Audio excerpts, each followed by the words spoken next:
बचपन कोशिश करना कि 15 साल तक की आयु को कृष्ण की तरह जीना, जवानी राम की तरह जीना।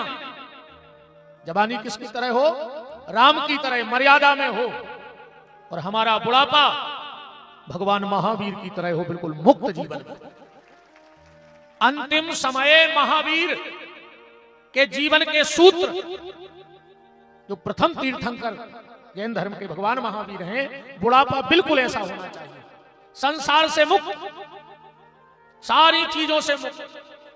तो बचपन कृष्ण की तरह हो, जवानी राम की तरह हो मर्यादित, वो बुढ़ापा भगवान महावीर की तरह हो। अगर ये तीनों सूत्र, क्योंकि जिनका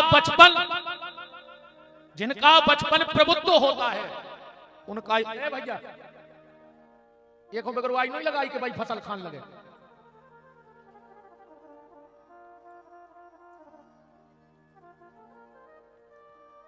जिनका बचपन प्रबुद्ध होता है उनका यौवन शुद्ध होता है, और जिनका यौवन शुद्ध होता है उसी का बुढ़ापा भगवान महावीर की तरह सिद्ध हो जाता है।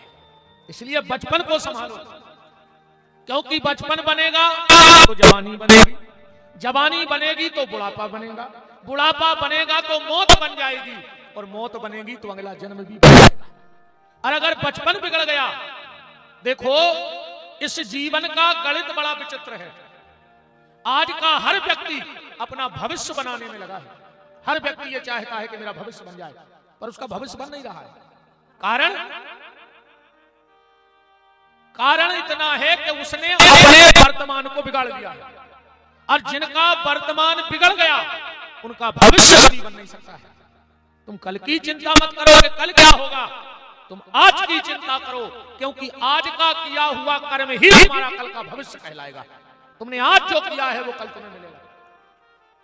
व्यक्ति दिन में कुछ ऐसा कर बैठता है, व्यक्ति दिन में कुछ ऐसा कर बैठता है कि उसकी रात की नींद चली जाती है, और रात में कुछ ऐसा सोचता है कि उसका कल का दिन खराब हो जाता है।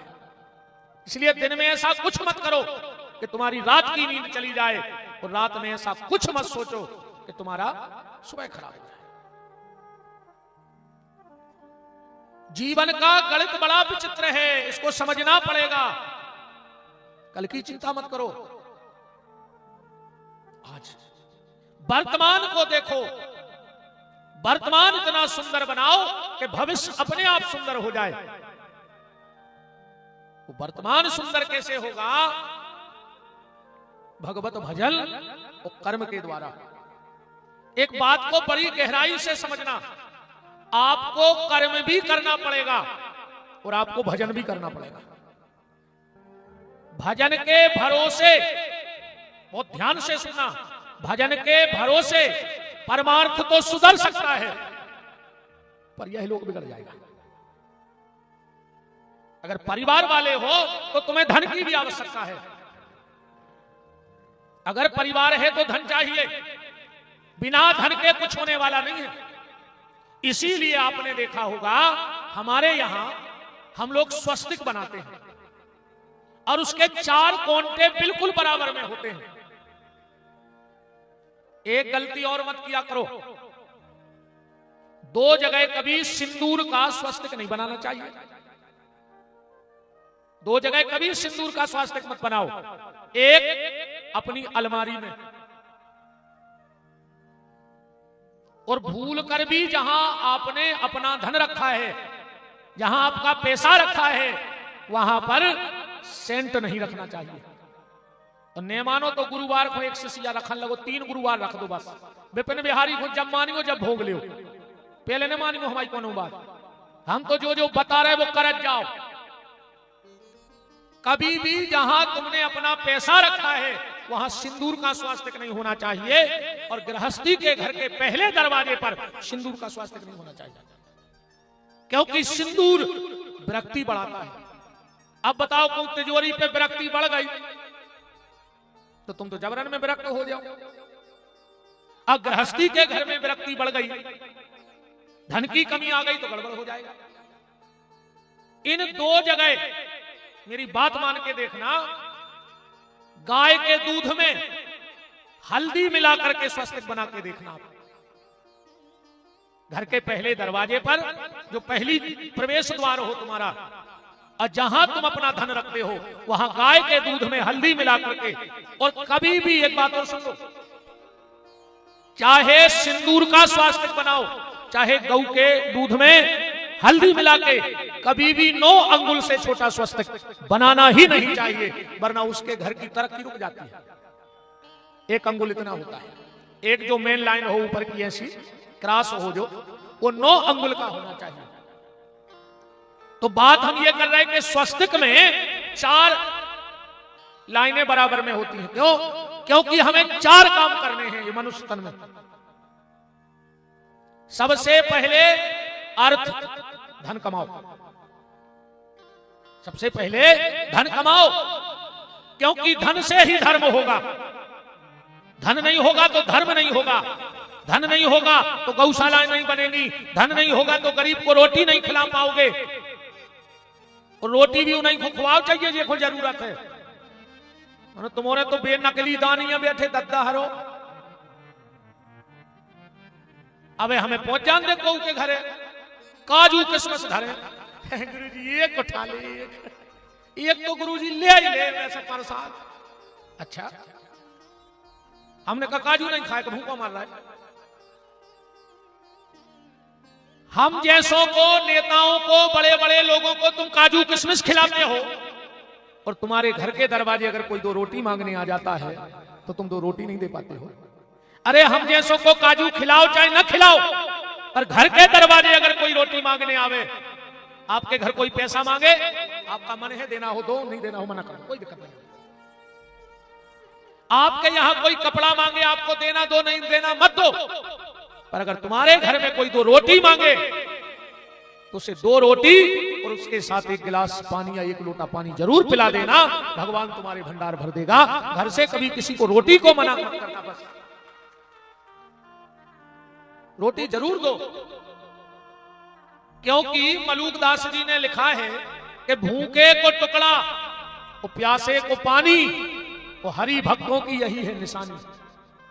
जो भूखे को रोटी दे, खाए खुआए को नहीं, भूखे को टुकड़ा प्यासे को पानी, हरि भक्तों की यही है निशानी।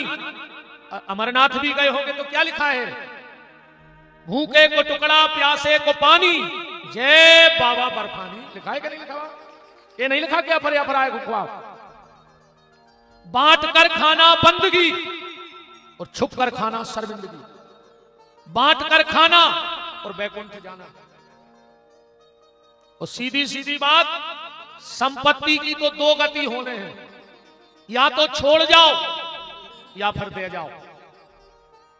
या तो छोड़ जाओगे या दे जाओगे। एक संत से किसी भक्त ने एक प्रश्न पूछा कि महाराज यहां से ले जाने का तरीका क्या है? यहां से ले जाने का तरीका क्या है? संत ने हंस के कहा, बेटा यहां से ले जाने का एक ही रास्ता है, यहां पर दे जाना ही यहां से ले जाने के बराबर है। जो यहां दे के जाएगा वो यहां से लेके जाएगा। और नातर फिर जोरत रहो। आखिरी में तुम्हारी जायदाद तुम्हारे ऊपर फेंकी जे है। मखानों में सिक्का मिलाकर फेंके घर के, पता है वे क्या कहते? वे जाके थे काय रे, यही पैसा हमारा तरफ जिंदगी भर, अब तुम्हारी जायदाद तुम्हारे ऊपर फेंक रहा है, तुम में दम हो तो उठा के बताओ। खुद की जायदाद खुद के ऊपर फेंकी जे पर उठाने पे। इसलिए सबसे पहले धन कमाओ। दूसरा है धन से धर्म, माने धर्म अर्थ, अर्थ धर्म। धन से धर्म करो। कुछ ऐसा कर जाओ कि तुम्हारे जाने के बाद तुम्हारी आत्म शांति का उपाय तुम्हारे परिवार को न करना पड़े। तुम जीते जी कुछ ऐसा करके जाओ कि तुम्हारी आत्म शांति कोई ना करे, तुम स्वयं अपनी आत्म शांति का उपाय करके जाओ।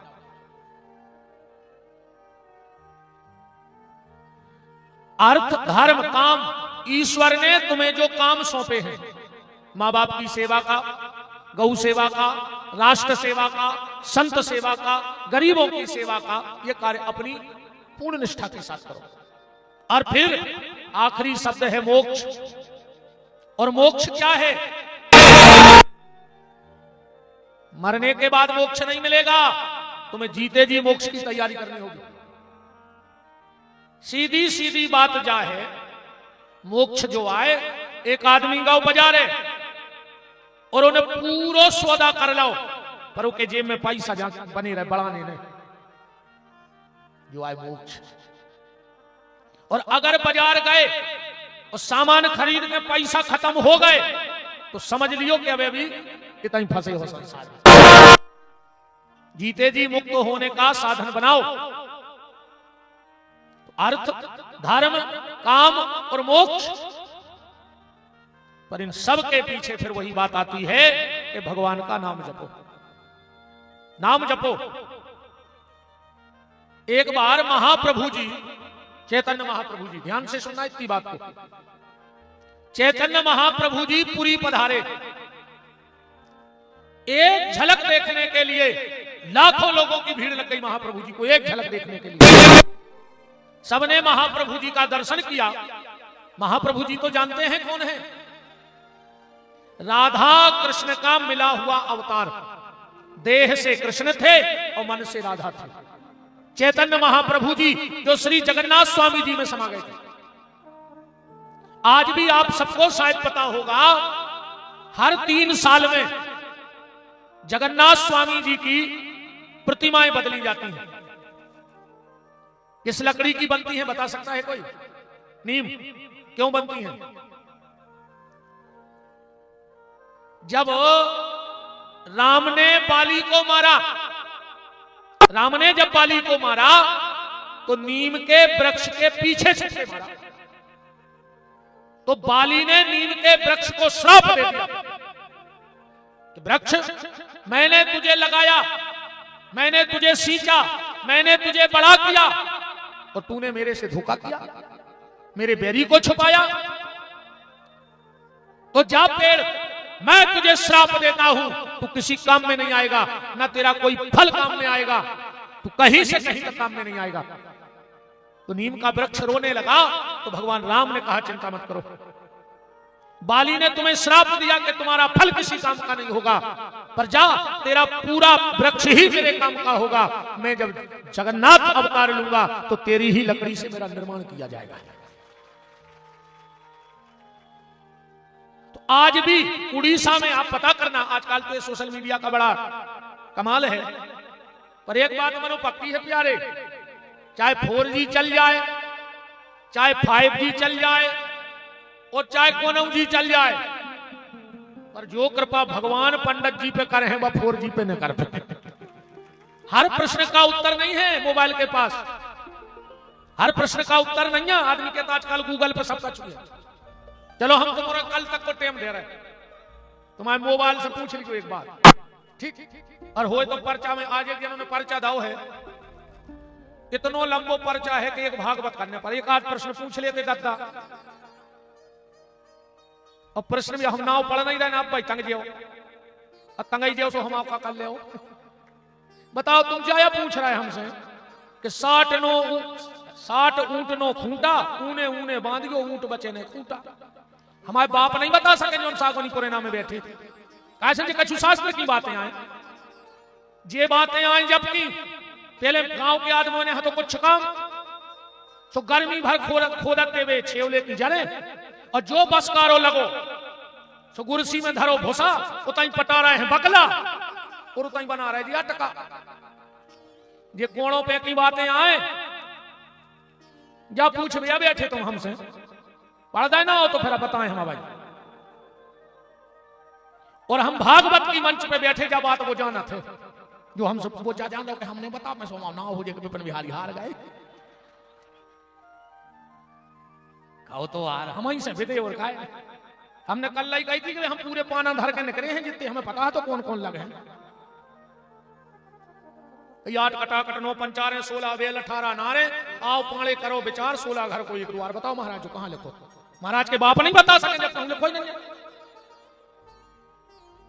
हाँ कुछ प्रश्न बड़े सार्थक लिखे हैं और उनका हम उत्तर देंगे कि ये बातें लोगों तक पहुंच जाएं। सिर्फ जो प्रश्न छोड़ के कहा से जो हमारे हिसाब से तो आए मूर्खता को परिचय, बाकी जो प्रश्न लिखे हैं वो अच्छे लिखे हैं। शंकर जी को भांग व धतूरे का सेवन करते हैं या नहीं? न शंकर जी भांग पिए और न धतूरो खाएं, ठीक। पर जा हमारी तुम्हारी कमी है, हमारी तुम्हारी कमी का है, हमारे भगवान को मजाक उड़ रहा हो और अपने थप्पड़ी बजा रहा है। भोला नहीं माने रे नहीं माने, मचल गए भंगिया जो क्या है, ये सर सनातन धर्म का मजाक और कुछ नहीं। कई मेरे घर भोला आ गए रे, तन्नक चाय बनन दे रे, क्या जो तमाशा। बोलो, भगवान चाय पीते हैं, हम लोग डीजे में ये गाने बजवा रहे और मजाक बना रहे अपने धर्म को। ऐसे गाना गाने वालों का मुंह काला करके और गधे पे बिठा के घुमा देना चाहिए, जो इस टाइप के भगवान के फूहड़ता के गीत गाते हैं।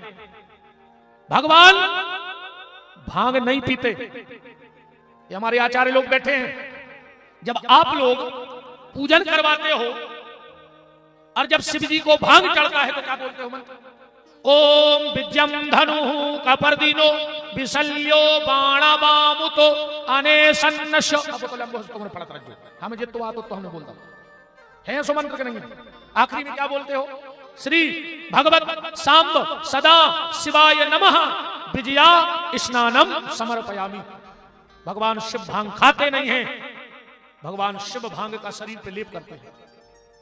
कारण जब भगवान शंकर ने हलाहल जहर पिया, भोलेनाथ ने जब हलाहल जहर पिया तो शरीर से भगवान शिव के जहर निकलता है, तो भगवान शिव को बहुत भयंकर जलन होती है। इसीलिए बैसाख के महीने में हम लोग एक मटके में छेद करके थोड़ी रुई लगा के और शिव जी के ऊपर रख देते हैं कि एक एक बूंद जल शिव जी पे गिरता रहता है। कई बार ध्यान से सुनना,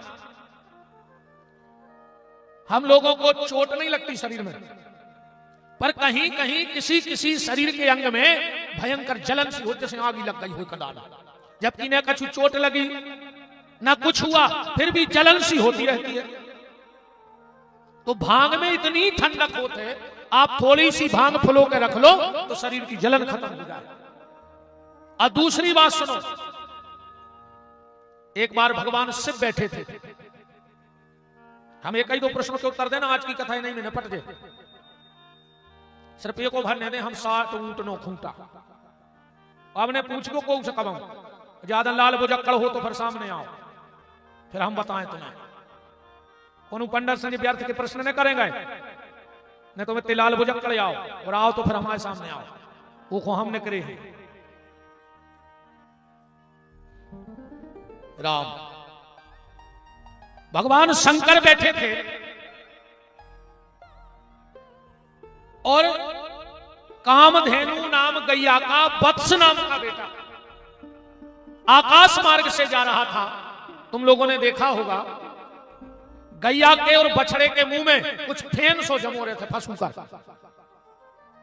तो भगवान शंकर कैलाश पर बैठे थे और वत्स ने, वत्स माने बछड़ा, उसने अपने मुंह का थूक भगवान शंकर के ऊपर डाल दिया। जो भगवान शंकर ने देखा तो आंखें लाल हो गई भगवान शंकर की, और आंखें लाल हुई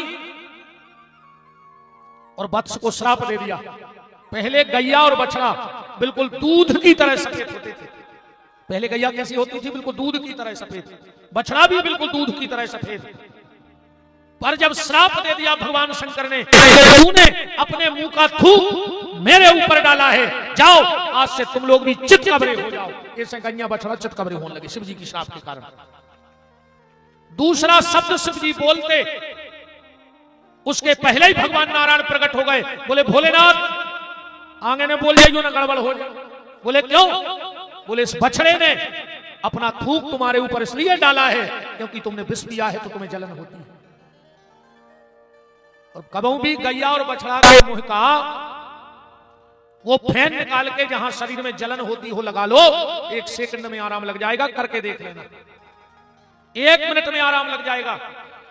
भगवान शंकर एक तो बता दें जिनके घर में बहुत लड़ाई होती है, पति पत्नी में, भैया भैया में, घर ही ने बन रही हो, गाय के मुंह का फेन लोटे में जल में मिला के भगवान शंकर को चढ़ा लो, मात्र 9 सोमवार, तुम्हें पता पड़ जाए। 9 सोमवार गाय के मुंह का फेन लोटे में मिला के और भगवान शिव को चढ़ा के देख लो, तुम्हें गैया मैया के होने की ताकत पता लग जाएगी। गैया मैया क्या है तुम्हें पता लग जाएगा। तो भगवान शिव भांग नहीं पीते हैं, भगवान शिव सिर्फ भांग का शरीर पे लेप करते हैं। और कहीं पीने का विधान हो तो समाचार्य चरण बैठे हैं, मैं उनके चरणों में सिर रख के पूछना चाहता हूं कि कहीं ऐसा लिखा हो कि भगवान शिव ने भांग को पिया है। मैं वेद का मंत्र आपको बता रहा हूं कि यजुर्वेद में लिखा है कि भगवान शिव भांग से स्नान करते हैं, भांग पियत नहीं। कछु गंजेड़ों ने हाँ गांजो पी है, शंकर जी बन रहा है तुम गांजो पी है, तो शंकर जी ने तुरे जहर पियो है, तुम सेल्फासल खा ले, हम तुम्हें जब जाने। शंकर जी तो सांप लपेटे, तुम 1-2 गोहेरा ही पकड़ ले आओ क्या उनसे, बताओ तुम शंकर जी बन रहा है। ऐसी ऐसी तो आदमी बातें करते हैं जे गंजेड़ी, कहीं जिसने ना पी गांजे की कली वो लड़का से लड़की भली। जब जे गंजेड़ी गांजो पिया थे, जब देखो तो ऐसे लगा जैसे पुराने जेटर के गियर फंस गए हों, चिलम खींच के मई जाते ऐसा लगा को मर जाए। अच्छा कछु कछु कहते हैं कि गांजो पी ले तो भजन में मन लगा, तो जब पियल के जो बड़े बड़े ऋषि मुनि हते जो ने शरीरों पे पामी चढ़ा लाई, वे तो 2 चिलम सूटते हो भगवान प्रकट हो जाते। गांजे मांजे से भजन में मन नहीं लगे, इन गंजेड़ों को नहीं रहे ठोस, सुबह तो जाना के कीर्तन नहीं में बैठे, सुबह तो घरे ही आके अब धुक्की बंदी थी मंदिर पे फुक्कू लगाया है, तो खंगे थे गौरी अब आए घरे सो गए, सुनको भाई झक्की बंदी तो डरे डरे करे गौरी जंगल घर बारी नहीं घुटी के चुपचाप सो रहे जा हालत भैया। जब लड़का लड़की के यहाँ बारात लेके जाता है तो चावल काय फेंके जाते हैं, राम जी के तो सीता जी ने फेंके थे पहले चावल, ठीक।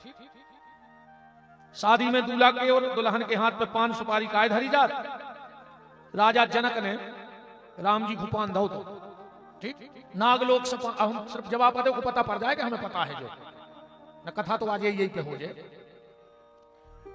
पान भारत की फसल नहीं है, राजा जनक को उनके सुसर शेषनाग ने दहेज में पान दो तो नागलोक की फसल आए पान, और बोई पान पहली बार भारत नेपाल से आओ तो राम जी के हाथ पे धर गए और कह लगे और ये तो बोतले कोरी अब हो जाए मत को ले को पड़ा मत अपनी कथा में आओ।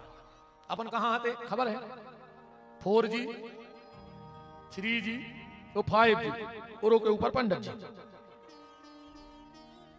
आदमी कहते नेट पे सब कछु है, नेट पे सब कछु है। हम कल तक को समय दे रहा है, तुम्हारे सर्च करवे, तुम्हारे खूब कथाएं सुन रहे हो, तुम्हारे ने खूब सुनी कि शंकर जी की पिंडी ऐसी प्रकट भाई वैसी प्रकट भाई। तुम्हारे कल तक हमें नेट पे ढूंढ के बता दे कि शंकर जी की जलेरी कैसे प्रकट भाई, ठीक। आज रात भर सर्च करियो कि जब शंकर जी की जलेरी कहां से आई।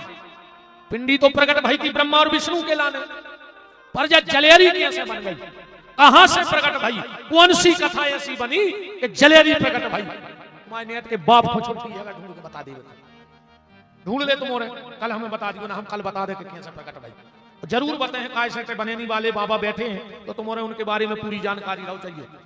बस एक चीज का ध्यान रखना, जब भी भगवान शंकर की पूजा करो, ध्यान से सुन लियो, जब भी भगवान शिव की आराधना करो, चाहे मृत्युंजय मंत्र को जाप करो, चाहे भगवान शंकर के मंदिर में जल चढ़ावे जाओ, चाहे शंकर जी को बेलपत्री चढ़ाओ, चाहे शिव महापुराण की कथा सुनो, कभी भी भगवान शंकर की पूजा सिर पे कपड़ा डाल के नहीं करनी चाहिए।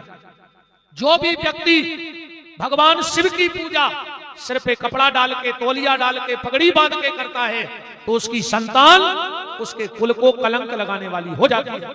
इसलिए कभी भी शिव आराधना सिर पे कपड़ा डाल के मत करना। कहां लिखा है? श्री शिव महापुराण के, बिल्कुल पेन कागज निकाल ले, तुम तो नोट कर ले, को पूछे तो कजू ले आओ जो लिखो।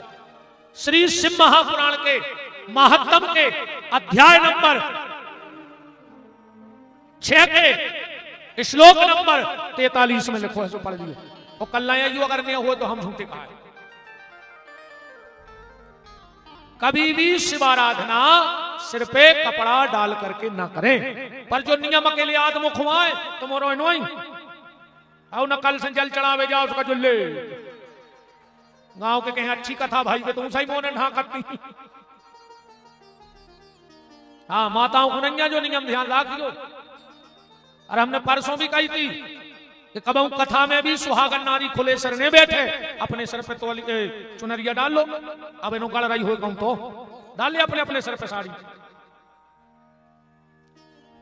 हाँ, एक भी माता ने देखा क्यों, बिल्कुल ऐसे। राम गौराम। तो बात चल रही थी कि जब महाप्रभु जी पधारे, पूरा क्षेत्र एक झलक देखने के लिए महाप्रभु जी किया गया। सबने महाप्रभु जी के हाथ जोड़े, दर्शन करे और बोले महाप्रभु जी हमारी इच्छा है कि आपकी प्रसादी हमारे घरे हो जाए। क्यों? क्योंकि शास्त्र कहता है कि जिसके घर में 3 लोगों के मुंह का जूठन नहीं गिरा, जिसके घर में 3 लोगों के मुंह का जूठन नहीं गिरा, वो घर शमशान की भूमि से भी बेकार है। उसके घर में बैठ के भजन नहीं करना चाहिए। उसके घर में किसी व्यक्ति का भजन में मन लगेगा ही नहीं। जिसके घर में 3 लोगों के मुंह का जूठन नहीं गिरा। 3 लोग कौन? सबसे पहले गैया, जिसके घर में गौ माता के चलते चलते मुंह से कुछ न गिर गया। एक और आपसे निवेदन करें, आप नया मकान बनाओ, पूजा पाठ करवाओ, पर जिस दिन तुम्हारे यहां गृह प्रवेश हो, चाहे छोटी सी बच्चिया हो, पर एक बार अपने पूरे घर में उसको घुमा दो, पूरे घर में घुमा दो। घर में जितनी विकृत ऊर्जा होगी गौ माता निकाल देगी। गाय के मुंह का जूठन घर में जरूर गिरना चाहिए। और गैया के लिए, गैया की कीमत जानते हैं? महर्षि चमन, महाभारत में कथा आती है, विद्वान ध्यान से सुना। महर्षि चमन जल समाधि लगाए बैठे थे, भजन कर रहे थे पानी में। कछु मछुआरे गए, मछलियां पकड़ भी बनाए थे वो कांटों से, उनने वो डालो, वो कांटो जाके महर्षि चमन की लंगोट में फंस गए। अब ये लोग खींच रहे थे तो मछुआरे मन ही मन खुश हो गए कि आज तो बहुत बड़ी मछलियां फंस गई। खिंचाई नहीं खिंच रही, पानी में कोई भी वस्तु हल्की हो जाती है। तो महर्षि चमन जैसे ही खिंचने आए ऊपर, मछुआरे तो घबरा गए। मछुआरे घबरा गए, क्यों? बोले महात्मा है, श्राप ने दे देवे। पहले आदमी श्राप को भारी डरान तो रहे कि कोई श्राप ने दे देवे, कोई श्राप ने दे देवे। और आज राहतगढ़ में वो सबसे खास कहावत है, ये को डिंडू में शराब दे देवे। बोलो अच्छा, आदमी शराब खुंडरात फिर जाओ, ढूंढत फिर जाओ के मिले है कहां। कथा के पंपलेट छपवाने पड़े भी देखो। कल हम काली पठार गए तो तक लगे, फिर भी इतने आदमी आ गए, तुम्हारा धन्यवाद। अच्छे काम को प्रचार करने पर आज तक राहतगढ़ में एक आध पोस्टर लगो कि समस्त दारूखोर भाइयों को सूचित करते हुए हर्ष हो रहा है कि आपके राहतगढ़ में एक नई कलारी खुल रही है, एक बार सेवा का मौका जरूर दे। उनको पता है कि वे तो सुंगत कुत्तों वहां पहुंचे, कहूं खोल दे। अच्छा ने इतने तो मीटिंगे बिछी, अब लड़ुआ बटने कुछ का सामान प्रसाद बट रहा। अच्छा तो हम रोज कहते कल फिर पधारियो, आज तक कलारी की गद्दी दान लगाई के कल फिर अज्जू। अच्छा चलो बैठे की कहिए बैठो। हरे राम। महर्षि चमन वो जब उन मछुआरों ने खींचा तो कांप गए कि ऐसा ना हो जाए कि हमें श्राप दे दे। पर महर्षि चमन को क्रोध नहीं आता था। ऐसे भी बहुत विलक्षण संत हैं जिनको क्रोध नहीं आए, क्योंकि संत का आभूषण क्रोध नहीं है, संत का आभूषण है क्षमा। संत का सबसे बड़ा आभूषण क्या है? क्षमा। जैन समाज बैठी है, शायद आप लोगों ने सुना हो, एक बार भगवान महावीर अपने ध्यान में बैठे थे, तो एक आदमी उनके अपने बेलवा चरा रहा था जंगल में। 12 बज रहे थे घड़ी के। उन्हें देखो कि एक महात्मा बैठो है, आंखें मुंह से सोची को नकली बाबा बैठो। वो बोलो, ए बाबा जी हमारे बेलवा फिर रहे हैं, तो इनको देखे रहियो, हम रोटी खा के अब तैयार है। अब वो तो अपने ध्यान में थे। देह गेह से ऊपर एक स्थिति है ध्यान की, वो है नेह, परमात्मा की नेह में। वो चलो गो घंटा में लौट के आओ, बेलवा भाग गए। उन्हें कही, कहा बाबा कहां है हमारे बेलवा, हम तुमसे कह के गए थे। अब वो तो ध्यान में थे। अच्छा बोले, तुम बहुत बड़े भजन आनंदिया बन रहे, तुम बोल या नहीं रहे, हम बताओ तुम बहुत बड़े बाबा बन रहे। उन्हें उतई से एक लकड़िया उठाई, एक पत्थरा उठाओ, वो भगवान महावीर के कान पे धर के ठोकने लगो। हम देखत कितने बड़े ध्यान में बाबा। लकड़ी कान पे रख के ठोकने लगा। जब लहू निकला कान से तो समाधि भंग हुई। वो तो डरा गया कि हम तो बिद गए, ये तो वास्तव में कोई दिव्य महात्मा बैठे थे, दिव्य तपस्वी जीव थे, और हमने ये क्या किया, हमसे तो बहुत बड़ा अपराध हो गया। तो चरणों में गिर पड़ा। भगवान महावीर ने कहा, बेटा श्रावक तुम ऐसे जल्दी भाग जाओ। बोले नहीं बाबा जी गलती भाई। बोले बेटा हम जितनी तुमसे कह रहे हैं तुम भाग जाओ। बोले काहे? बोले अगर हमारे चाहे बारे आ गए तो वे तुम्हें दंड दे, और हम नहीं चाहत कि तुम्हें दंड मिले, क्योंकि संत के पास तो सिर्फ क्षमा है। तो महर्षि चमन को क्रोध नहीं आता था। कहा काय बेटा हमें काय भजन कर रहे थे, इस बाहर निकाल लो। वे बोले महाराज तुम्हें नहीं निकालो, हम उन्हें तो बैठे मछलियां पकड़ रहे थे। बोले अब सीधे सच्चे महात्मा। बोले मछली क्यों पकड़ते हो? बोले इनको बेचते हैं, पैसा मिलत। बोले बेटा तो अब तुमने मछलियां पकड़ नहीं पाए, अब तुम्हारे घर रोटी बने हैं, पैसा है नहीं। एक काम करो हमें बेच दे, हमें लंच। उन मछुआरों ने सोची कि जो बाबा को काय खोले, मान चल जो बाबा जी हर निकल लगे अपन हो काय खोले का काम के हैं बता। एक ने कही सुनो, अपने गांव में जो राजा है, अरे भैया ऐसा नहीं हो सकता, कुत्ते गाड़ी लग जाए, करो कछु व्यवस्था कहूं कहीं से एंट्री नहीं हो पाए। बोलो वृंदावन बिहारी लाल की।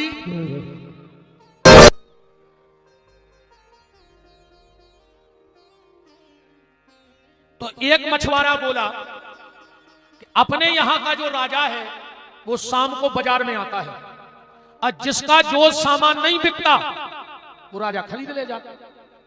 चमन ऋषि बोले फिर हमें रख दियो बाजार में।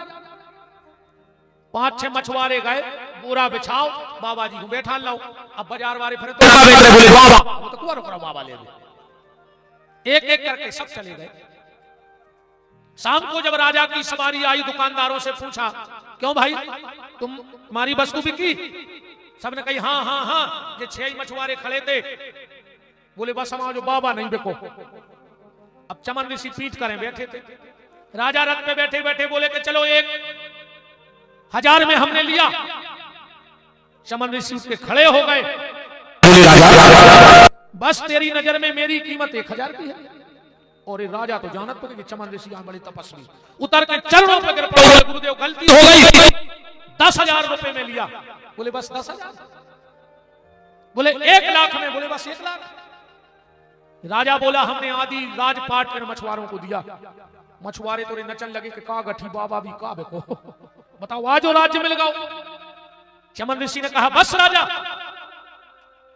मेरी जिंदगी भर की तपस्या को तू अपने आधे राज्य से जोड़ रहा है। राजा बड़ा समझदार भगवत भक्त था, उसने मुकुट उतारा और मछुआरों को दे दिया। बोले मैंने अपना राज्य दिया आपके बदले में। बस कहां वो विनाशी राज और कहां मेरी अविनाशी की तपस्या। अब राजा बोलो महाराज हमारा कछु बचवा ही नहीं, हम भी तुम्हें गाज हो गए। चमन ऋषि ने कहा राजा मैं तुझे कल तक का समय देता हूं, अगर मेरी असली कीमत लेके ना आया जीवन भर की तपस्या की तो तू समझ लेना। जा।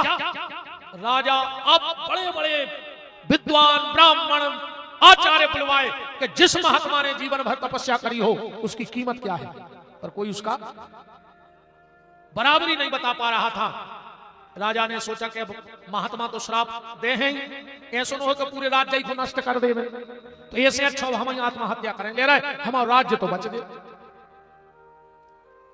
जैसे ही जाने लगे तो भगवान शिव ने आकाशवाणी में कहा, राजा घबराओ मत, हम तुम्हें एक महात्मा के जीवन भर की तपस्या का कीमत बता रहे। बोले क्या?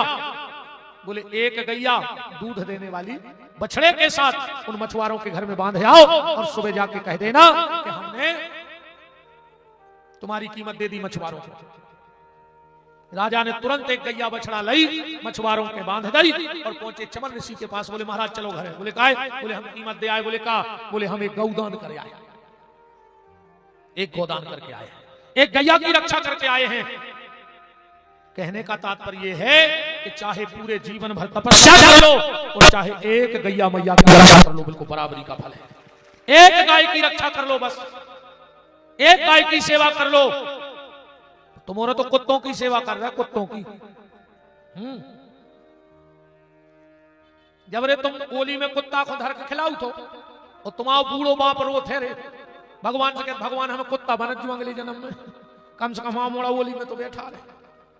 और जो ज्यादा बड़े आदमी होगा है तना पढ़ लिख के फिर जी बहुत गद्दा नहीं राख रहा है, जे कुत्ता राख है, जे चौखरे राख है, जे खरगोश राख है। हाँ, बड़े बड़े आदमियों को कुत्ता मिले, चौखरे मिले, हम जाने करे सबकी सेवा करो, पर पूजा तो गैया की करो, पूजा कुत्तों की नहीं करो। सो जो ये बड़े बड़े आदमी रहते जे कुत्ता तो पाल ले, खरगोश पाल ले, चुखरवा पाल ले, बिलंगे पाल ले, कछुआ पाल ले, और इनके मोड़ी मोड़ा रे नौकर पालत।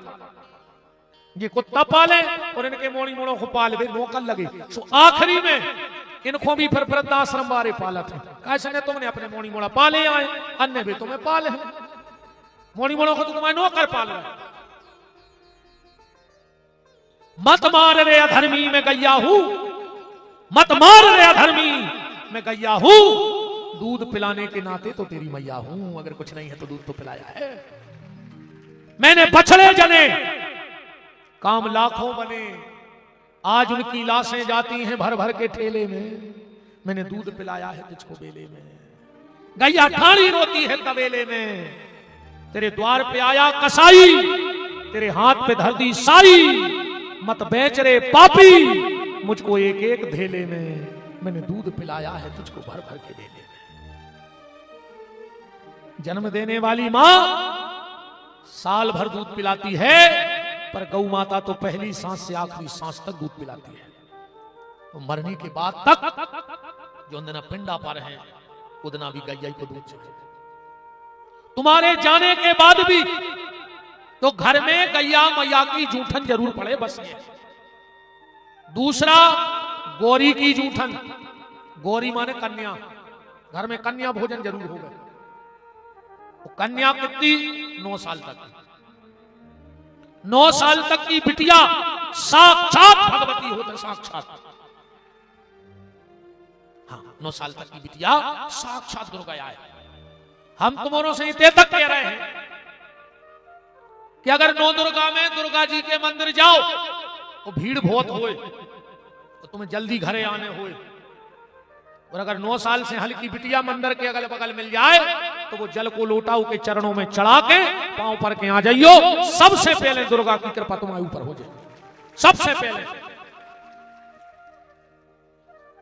और कम घरे बूढ़ी सांस होए तो तने लेट चली जब कछु नहीं है, मनो सास को पानी दे दी को भर के। कछु कछु तो कहते हैं कि बासी दुर्गा ढार ने, बासी नहीं कहते, कई बार तो हम बासी दुर्गा ढार हैं, इन्हें देवता सोई बासी होने लगे। जय अच्छी रही कि तुम पानी डारे आई सुबह ताती हो गई, ना कहो 2-3 दिन में सड़ जाती नहीं। बासी दुर्गा ढार वे जा रही, घर की सास खून के सुगर हो रही, मारा जय हो कीड़ा पर कुछ न कर ले दुर्गा। हाँ, सास ससुर की सेवा करो, बहु दद्दा की सेवा करो। घर में कर रहा है दंगा और हर महीने जा रहा है गंगा, क्या कर ले वह गंगा। 9 साल तक बेटी होती है दुर्गा, और 9 साल से जब तक शादी ना हो जाए तो कहलाती है कुंवारी, और शादी हो जाए तो बन जाती है नारी। और जिस दिन उस वंश की बेल को बढ़ा देती है तो बन जाती है महतारी। ये नारी का पूरा जीवन है। 9 साल तक की कन्या, 9 से जब तक शादी ना हो कुंवारी, शादी हो गई तो नारी, और वंश बेल बढ़ा दे तो महतारी। ये नारी का जीवन है। और जीवन में जिस नारी को 3 चीजें मिल गई हों, समझ लियो को जीवन सफल होगा। जिस नारी को 3 चीजें मिली हो, समझना उस नारी का जीवन धन्य है। बचपन में अच्छे पिता की पुत्री बन जाए, जवानी में अच्छे पति की पत्नी बन जाए, और बुढ़ापे में अच्छे लड़का का मतारी बन जाए। बताओ वो नारी को क्या कमी रह जाए? बताओ। बचपन में अच्छे पिता की पुत्री, जवानी में अच्छे पति की पत्नी, और बुढ़ापे में अच्छे बेटे की मां। समझ लेना जीवन धन्य होगा। क्योंकि देखो 2 चीजें नारी कभी बर्दाश्त नहीं कर सकती।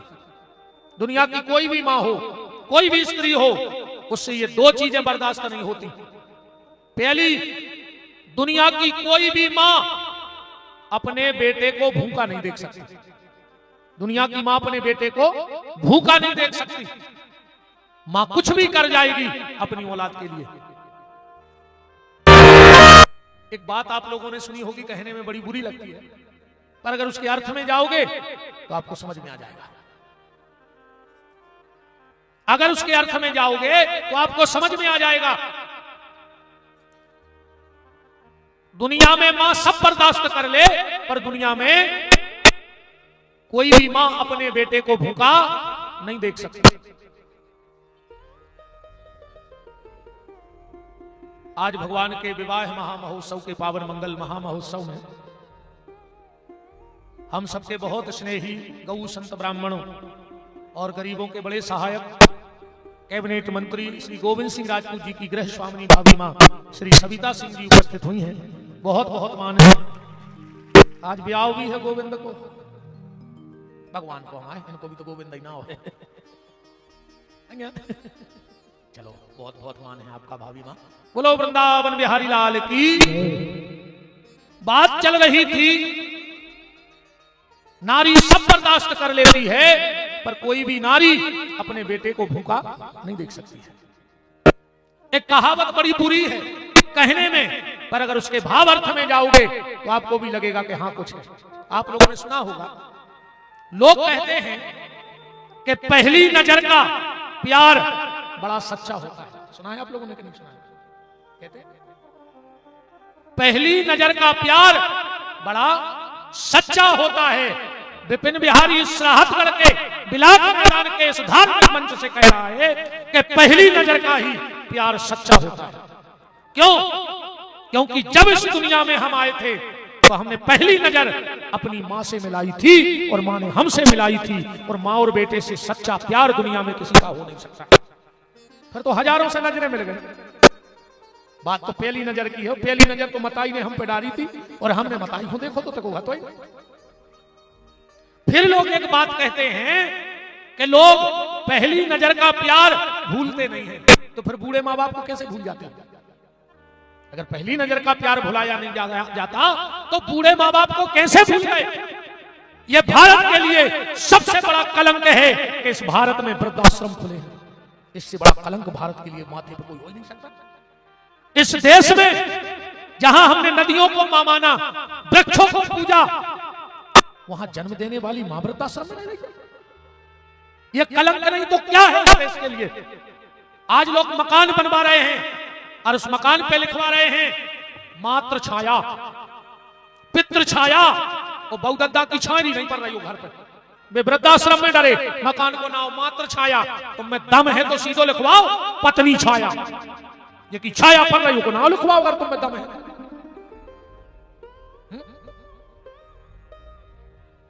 तो नारी सब बर्दाश्त कर लेती है, पर अपने बच्चे की भूख उससे बर्दाश्त नहीं होती। और दूसरा, दुनिया की कोई भी बेटी अपने पापा की बुराई बर्दाश्त नहीं कर सकती। कोई भी बेटी अपने बाप की बुराई बर्दाश्त नहीं कर सकती।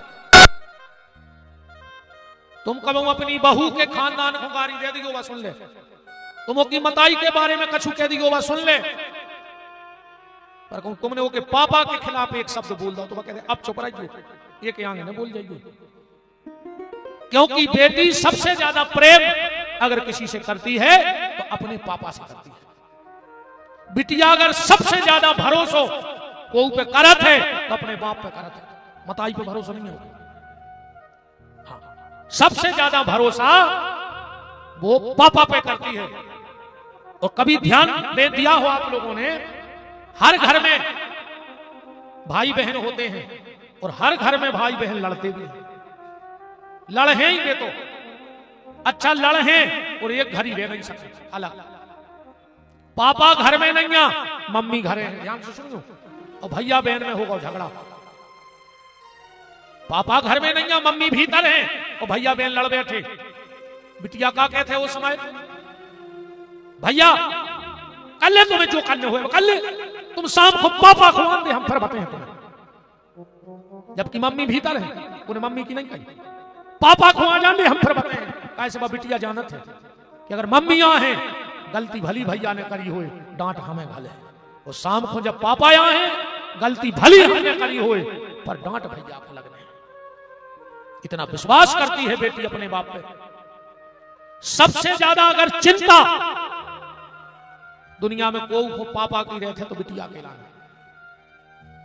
इतने लोग बैठे हो, भगवान ने बेटे भी दिए होंगे और बेटियां भी दी होंगी। ईमानदारी बता दो, कभी तुम्हारे लड़के ने तुम्हें बिना मांगे पानी दो हो तो ठाणे हो जाओ। बिना मांगे अगर पानी दे दो हो तो। पर बिटिया, भगवान ने ऐसे तार जोड़े हैं बाप के और बिटिया के हृदय के कि बाप परेशान और मोड़ी समझ जाता। कभी पति पत्नी में झगड़ा भी हुआ हो, पति पत्नी में झगड़ा भी हुआ हो, बिटिया जब भी बोले है वह पापा की तरह बोले, मम्मी को डांट दे, तुम चुप रहो मम्मी, तुम वो चला था, तुम्हारी आदत खराब है, तुम लगी रहे थे 24 घंटा। पर बकबू पापा से नहीं कहे पापा तुम चुप रहो, तुम यहाँ करा था जो सब, क्योंकि वो अपने पापा को बहुत चाहती है। इसीलिए देखो, पूरे घर की जिम्मेदारी होती है पिता पे। पूरे घर की जिम्मेदारी किस पे होती है? पिता पे। पर पिता की जिम्मेदारी उठाती है बिटिया। बिटिया चिंता करत है पापा का। हाँ, इसीलिए जिस दिन बेटी की विदाई होती है बाप फूट फूट के रोता है। क्यों? क्योंकि आज मेरी चिंता करने वाली मेरी लाड़ू चली। कौन मुझे दवाई देगा, कौन मुझे डांटेगा, कौन मुझे डांट के दवाई खिलाएगा। वो इतनी चिंता बिटिया को अपने बाप की, इतनी चिंता। जे ने अपनी बिटिया विदा कर ली हो, ईमानदारी बताइयो अगर हम गलत कह रहे होता। जब मोड़ी मताई के गले से लिपट में रो उठे, का कहते लिपटी मम्मी के गले से हैं, पर वह मम्मी के कान में हो कहते मम्मी पापा को ख्याल रखियो, मम्मी तुम मोने चलियो, तुम्हें तो पता है कि पापा की तबीयत ठीक नहीं रहती। मम्मी दो बातें सुन लियो, तुम्हें हमारी कसम है मम्मी, पर पापा से कुछ न कहियो। लिपटी मां के गले है, पर चिंता बाप की है। फिर बहन के गले से लिपट है, गुड़िया कोई ऐसा काम मत करना जिसके कारण समाज में पापा को सिर झुका के चलना पड़े। मताई के गले से लिपटी तो बाप, भैया के गले से लिपटी तो बाप, और बहन के गले से लिपटी तो बाप। कितनो प्रेम करत है मोड़ी अपने बाप से। कभी संयोग बस बिटिया को गरीब घर में ब्याही जाए, वो लड़का कहूं बाहर नौकरी को चलो जाए, वो घर में बूढ़ो बाप हो। पहले तुम अपने लड़का को फोन लगाइयो, हेलो बेटा 3 दिन हो गए बुखार, अब पापा उताई करूं डॉक्टर से, दवाई अवाई ले ले, हम आए सो पैसा दे दे। अब तुम तो जाने थो नौकरी आए, हमें अब छुट्टी नहीं है, फोन काट दियो। अब वो गरीब मोड़ी को फोन लगाइयो, इतनी भर गई हो कि बेटा 2 दिन हो गए बुखार नहीं उतरो। वो तरफ से जवाब पता है कह रहे हैं, पापा तुम फोन रखो, हम अब पैसा आ रहे हैं। अगर पैसा नहीं हुई है उधार लेके आ जाए, उधार में मिल तो जेवर खाने धर के आ जाए, पर मोड़ी अपने बूढ़े बाप को देखने जरूर है। और इसीलिए आपने देखा होगा बेटी पिता के मरने पर जब बेटी आती है तो सबसे पहले वो चौखट पे सिर मारती है। चौखट पे गिरत है, ऐसे बात जानत है कि अब जो घर हम आज पराओ भाव है। जिस दिन शादी होती है उस दिन बेटी के लिए घर पराया नहीं होता, क्योंकि उसको पता है कि अभी मेरे पापा भीतर बैठे हैं, कि मेरे पापा की प्रॉपर्टी है। पर जिस दिन बाप नहीं होता तो आके चौखट पे गिरती है कि अंतिम प्रणाम इस चौखट को, क्योंकि बस आज तक ही मेरी चौखट है, अब मेरे लिए चौखट पराई हो गई। मायके में से जब बेटी ससुराल जाती है तो उसको पापा की याद कब आती है पता है? जब उसे कोई डांटता है, पति ने डांटा, सास ने डांटा, ससुर ने डांटा, तो उसको पापा की याद आती है। क्यों? जब घर में मम्मी डांटती थी, बिटिया तुरंत पापा के जाकर देखो पापा मम्मी ने फिर वो चलाओ हमें। पापा ने बगल में बैठा लो, मुंह पे हाथ मार दी, बेटा तुम तो जाना था कि पागल हो गई, दिन भर काम करे थे, तुम्हारी मम्मी खिसा गई, अपन पागलों के मुंह लगा नहीं लगे, मोड़ी खुश हो गई। पर आज जब पति ने डांटा तो बेटी की आंख में आंसू तो है, पर वहां समझाने वाले पापा नहीं है, समझाने वाला बाप नहीं है, तो वो बेटी हिलक हिलक करके अपने पापा को याद करती है। काश आज पापा होते, तो उनके कंधे पे सिर रख के अपना दुख दर्द में पापा को सुना देती। और मां की याद कब आती है ससुराल में? जब पूरे घर को बेटी रोटी खिला देती है, बहू, और जो कुछ बचता है सबका जूठा मीठा बचा खुचा सब इकट्ठा करके, और जब कौर तोड़ती है तो आंखें गीली हो जाती हैं। काश आज अगर मेरी मां होती तो घड़ी के 4 ना बजते मेरी मां सबसे पहले मुझे डांट के 2 रोटी खिला देती। एक एक रोटी खाती जाती है कौर और अपनी मां को याद करती जाती है। भैया रे हमारा एक निवेदन है, जे देखो भगवान ने बिटियां दई हो, इतनो सुख दे दियो उनको, इतनो सुख दे दियो अपने घरे, इतनो सुख दे दियो अपनी बिटियों को, का भरोसा रे उनकी किस्मत में का लिखो है। फिर अपन किस्मत के अपन से तो बेपराई हो जाए। इसलिए बेटी के लिए खूब सुख देना, जितना सुख दे सको।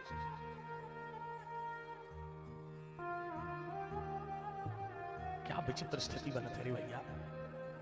कभी कभी ऐसा होता है पिता नहीं होता, मां होती है, और जब मां बेटी की शादी करती है, अपनी गुड़िया को दुल्हन बनी देखती है, तो बगल में जाके कहती है, बेटी तुम्हारे पापा हमसे कहते कि जब हम मोड़ी को ब्याह कर हैं तो राहतगढ़ तमाशो देख है, ऐसो ब्याह को करो ने, पर बेटा अब तुम्हारे पापा है नहीं है, हमने खूब मेहनत करके तो कर पाओ बेटा, पर जो तुम्हारे पापा की इच्छा थी वह हमने पूरी नहीं कर पाए।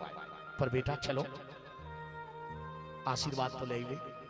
कमरा में पापा की फोटो लगी रहे थे, और जब गुड़िया जाके बहू बिटिया वो फोटो के सामने हाथ जोड़ा थे, कब वो गौर करियो वह फोटो भी रो उठे वो समय, और उस फोटो से सिर्फ एक ही शब्द निकलता है कि बाबुल की दुआएं लेती जा जा तुझको सुखी संसार मिले। वो पिता फोटो में बैठा बैठा भी अपनी बेटी को आशीर्वाद देता है।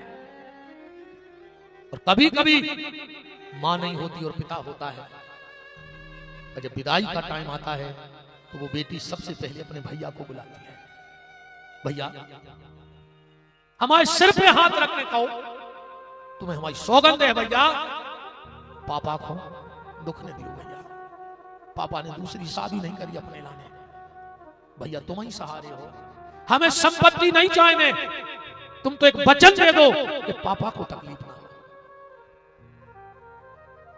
मेरे भैया बड़ा कारुणिक दृश्य होता है।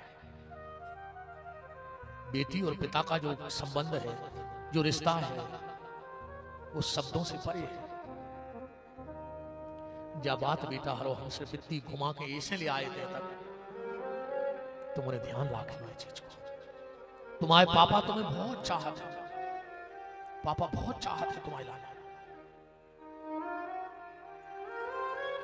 ठंड लगी है, अपन को 2-2 पल्ली में जाड़ो लगा था घरे, तो तुम्हारा बाप खेत में इतने पानी में खचो है,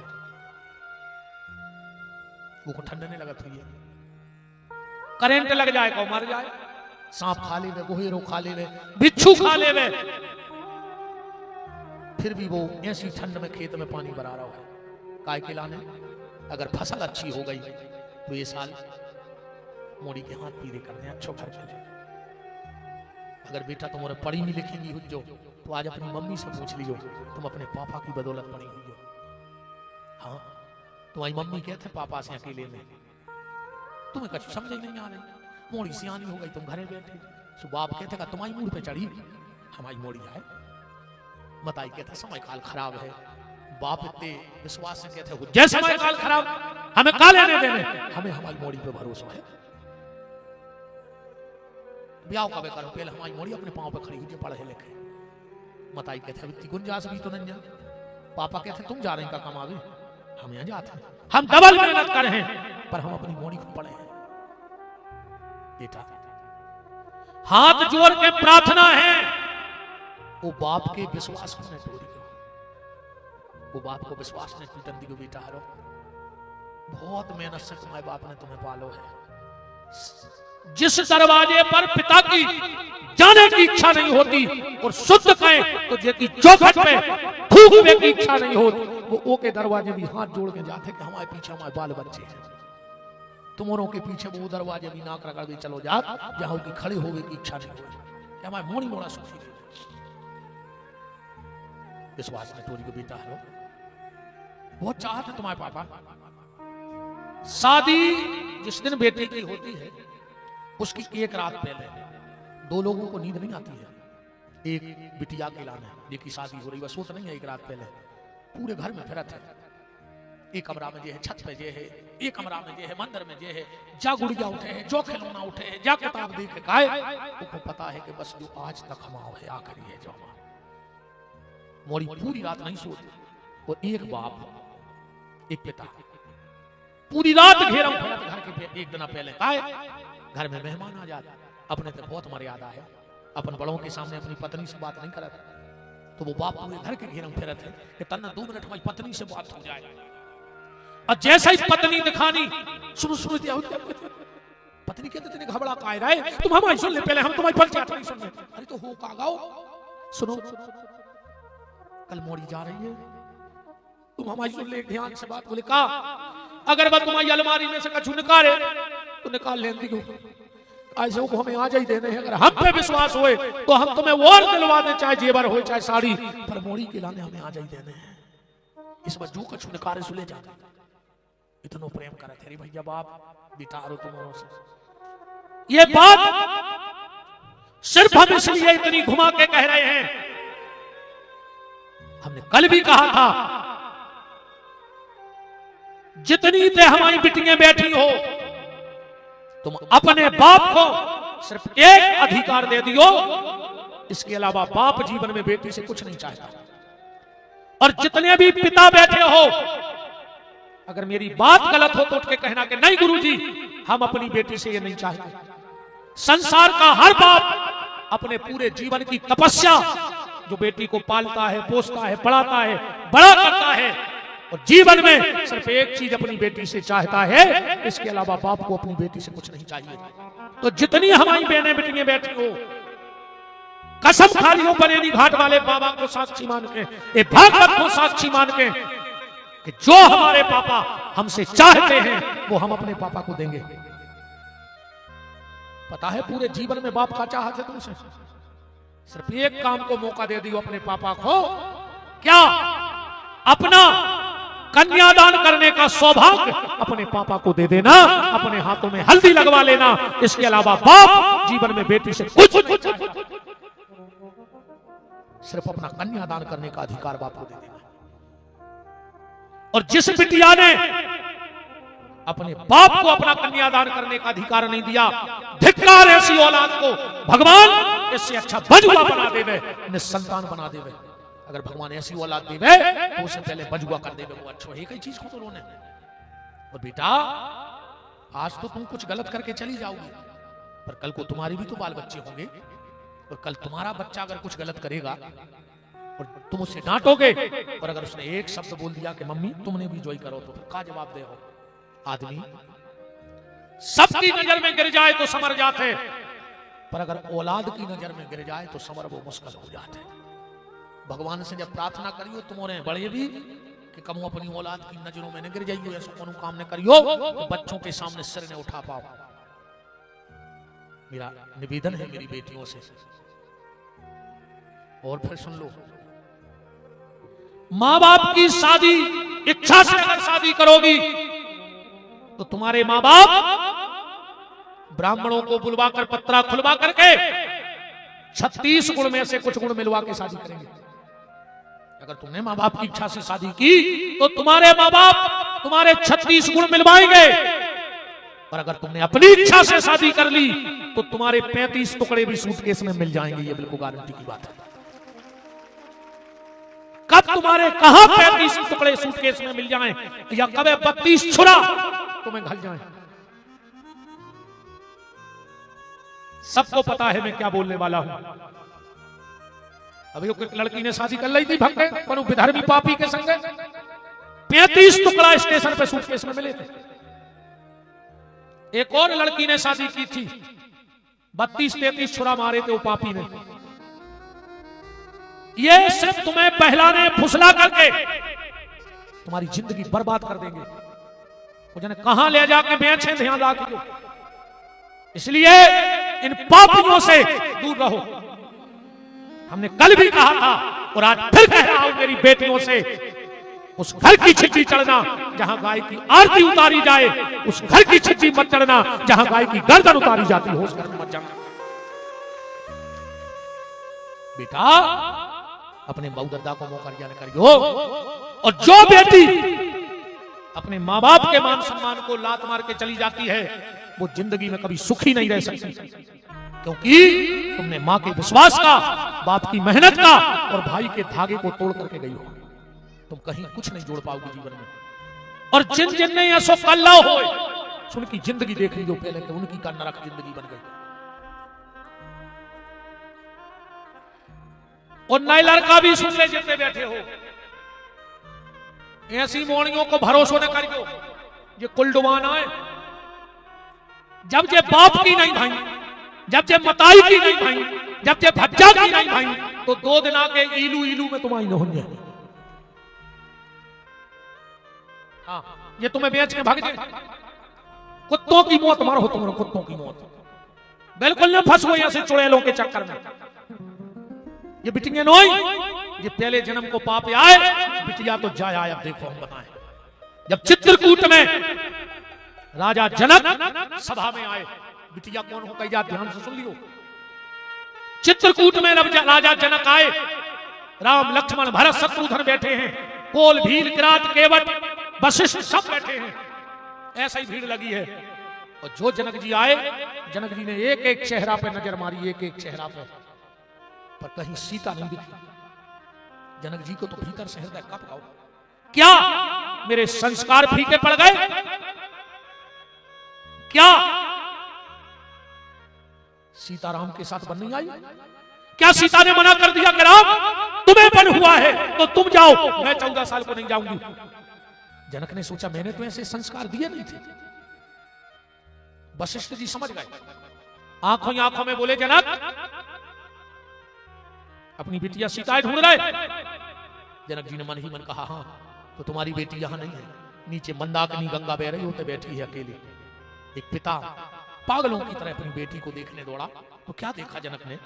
सीता जी एक खुरदरी से पत्थरा पर बैठी है। जनक जी की आंखों से आंसू बह गए। क्या यह मेरी वही बेटी सीता है जो कमल के कपरछड़ पे चलती थी, जो पुष्पों पे चलती थी? क्या मेरी वो बेटी सीता है? और दूसरे क्षण जनक जी ने क्या देखा? हाथ का उजरू बनाकर सीता जी पानी पी रही हैं। जनक जी के तो रोम रोम में आंसू बह गए। क्या ये मेरी वही सीता है जो चांदी के गिलास में पानी पीती थी और आज हाथ का उजरू बना के पानी पी रही है? ईमानदारी बताओ, आज का कोई पिता होता और अपनी बेटी की ऐसी हालत देखता तो सबसे पहले अपने समधी को दहेज प्रथा में लिखवा देता।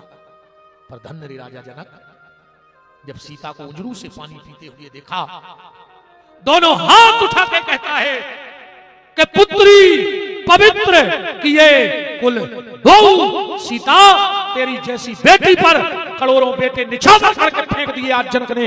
तूने दोनों कुल की लाज बचा दी, तूने जनक का भी सिर ऊंचा कर दिया और राम के कुल का भी मान बढ़ा दिया। तो बेटी या तो बाय आज दो कुल की निभा के चली जाए। बेटा हरो, तुम्हारे कंधों पे एक कुल को बोझ नहीं है, तुम्हारे कंधों पे दो दो कुल को बोझ है। तुम्हें उस गली चलना है कि तुम्हारी कूख में आने के लिए राम लालायत हो जाएं, तुम्हारी कूख में आने के लिए कृष्ण लालायत हो जाएं, तुम्हारी कूख में आने के लिए भगवान महावीर जैसा कोई संत लालायत हो जाए, स्वामी विवेकानंद लालायत हो जाए। जब तुम अच्छे रास्ते जाओगी तो तुम भगत सिंह को जन्म दोगी, स्वामी विवेकानंद को जन्म दोगी, झांसी की रानी मीरा कर्माबाई को जन्म दोगी। तो तुम ही गलत रास्ते पे चली गई बेटियों, तो तुम्हारी कूख से खरदूषण जैसे राक्षस पैदा होंगे। तो तुम्हारे कंधों पर दो दो कुल का बोझ है, ध्यान रखना। ऐसा कोई गलत काम मत करना। आदमी जिंदगी में दो बार मरा था, एक भगवान की दाई मौत और दूसरी औलाद की दाई मौत। जिस दिन समाज में औलाद के कारण मां बाप का सिर झुक जाता है, समझ लेना मां बाप उसी दिन मर गए। बेटा काम वो करियो तुम्हारे कि जब चार जनों में कू कहे के इनको जाना था आदमी के हम को आए जी, वही मोड़ी के पापा आए जो ने राहतगढ़ में 99% 10वीं में नंबर ले आए थे। ये वही लड़का के बाप आए जो ने पूरे जिले में टॉप करो है। वो समय बाप को ऐसा लगत है कि हमसे भाग्यशाली कोई है ही नहीं है। आदमी सिर्फ 3 जगह हारो चाहत है, 3 जगह हारत है। हाँ, चौथी जगह वो नहीं हारो चाहे हम हो चाहे कोई हुए।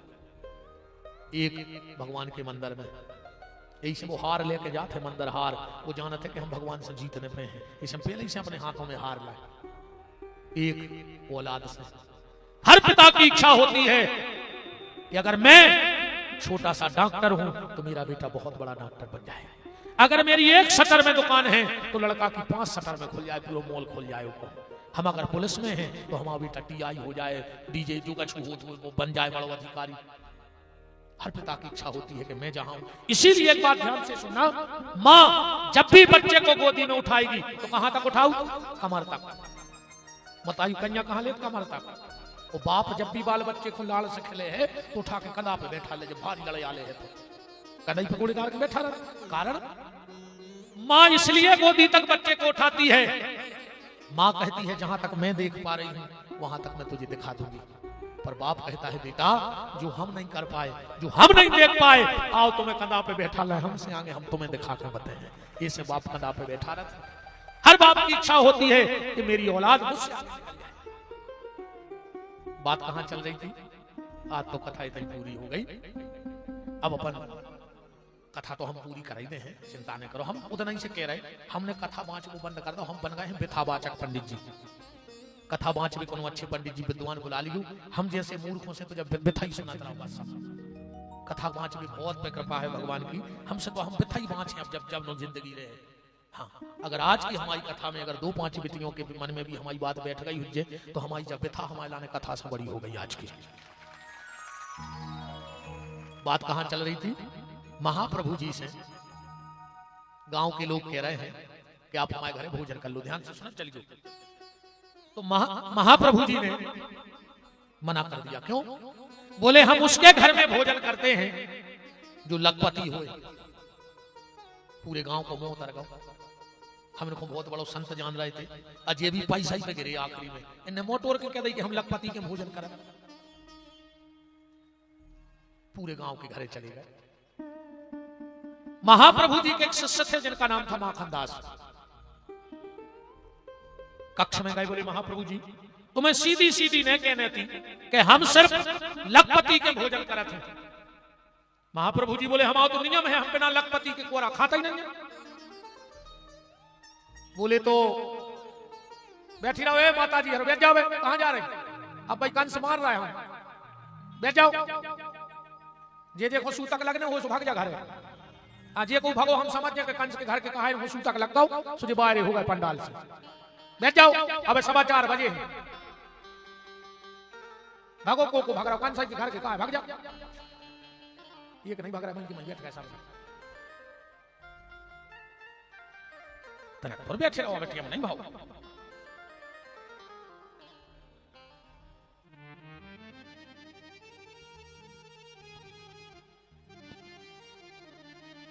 महाप्रभु जी ने कहा मेरा नियम है मैं लखपति के नीचे कोरा नहीं खाऊं। अच्छा पहले लखपति हो वो बहुत बड़ी बात है, अब तो घर घर लखपति है, और लखपति नन्या तो घर के पति तो है।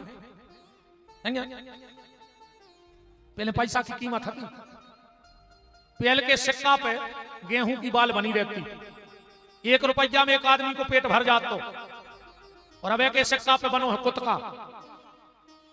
कुत्ता नहीं आ रहा 1 रुपया में, क्या आ रहा 1 रुपया में सिर्फ एक चीज आ रही है, ध्यान से सुनो आज एक बिल्कुल नई बात। 1 रुपया में क्या याद, माचिस। हर चीज की कीमत बढ़ गई पर माचिस की कीमत नहीं बढ़ी, ये कई रुपया की आ रही। कारण हर चीज की कीमत बढ़ रही, माचिस की कीमत नहीं बढ़ रही। क्यों? क्योंकि माचिस आग लगाने का काम करती है, और जो आग लगाने का काम करता है उसकी कीमत कभी बढ़ नहीं सकती, इसलिए माचिस की कीमत बढ़ी नहीं। कुछ नहीं मिल रहा 1 रुपया में, एक चीज और मिल रही है, पुण्य। अब आरती फ्री से में चढ़ा दे। अच्छा कथा से अकेले विपिन बिहारी को फायदा नहीं है, पूरे राहतगढ़ को फायदा आया है, पूरे तो फटे नोट चल गए। जो जी एक दुकानदार नहीं ले रहा है, जो वे सब हमारे ते आ गए। हाँ आदमी 100 को 3 टुकड़ा चिप को चढ़ा रहा है, 95 वापस ले रहा हो, 5 को पुण्य भी होगा और 100 को चल भी का वो ले रहा हो। अच्छा गलत तो नहीं है? क्या हुआ आदमों ने 2 टुकड़ा नोट चला दिया आरती में, 10-20 तो नहीं में धरे हुए, देख ले हमारी बात नहीं मानो तो कितने बेईमान बनाएंगे। भगवान को तक नहीं छोड़ रहा है, मैंने तुम्हारे भी कह रहे कौन भगवान के जा रहा है, अभी तो महाराज के जा रहा है। सही है। महाप्रभु जी ने कहा कि हम लखपति के यहां भोजन करते हैं। माखनदास बोले कि हम आए थे तो कोई लखपति है ही नहीं, बोले रात भर में बन जाए। माखनदास जी बोले रात भर में लखपति। महाप्रभु जी हंसने लगे, बोले तुमने भी भाई सोची जो हम दुनिया सोच रही। बोले कहा, बोले हमने पैसा को लखपति नहीं कही, उन्हें हमारी नजर में पैसा वारे की कछु कीमत आए। बोले फिर, बोले मेरी नजर में सच्चा लखपति वो है जिसने 1 लाख भगवान का नाम जप लिया हो, वो उसके साथ जाना है। बाकी तो जे जा तो मैं तई घर के लग जाना, इतना सब ले जे, कुछ नहीं जाने। इसे अच्छे हंस ले और प्रेम की जी ले जिंदगी, बिल्कुल झूठी बजिंदारी में नहीं रहो। कछु कछु हंसता ही नहीं जा। कथा में भी ऐसे धरे हैं कछु कछु जैसे ये आईसीयू में भर्ती हो। अच्छे हंस के बैठो, दद्दा हरो को बीमार है रे का घरे, बताओ क्या दिक्कत है घरे, इतना खराब मुंह करके बैठा था, कछु कछु के मुंह तक लगा के मैं बीमार है, ये से आ गए।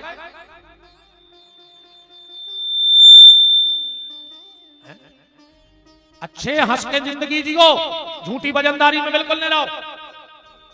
आज को आदमी हंसबो भूल गो, हंसता ही नहीं ना। ये कैमरा वाले फोटो खींचा